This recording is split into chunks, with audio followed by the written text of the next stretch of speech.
બીજું તમારી કુળદેવી એકની એક હોવી જોઈએ.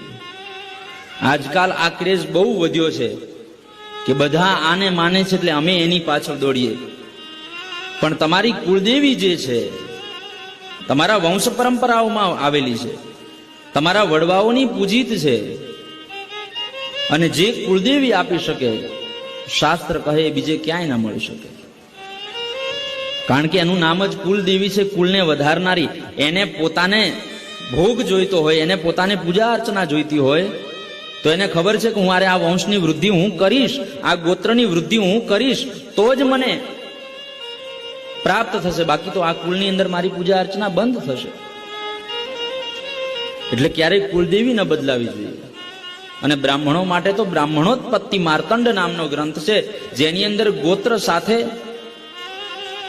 કુલદેવી, આપના ગણપતિ, આપના ભૈરવ, આપના શિવ, આપની શાખા, બધું જ સવિસ્તાર બ્રહ્માજીથી લઈ આ બ્રહ્મસ્તંભ પર્યંત.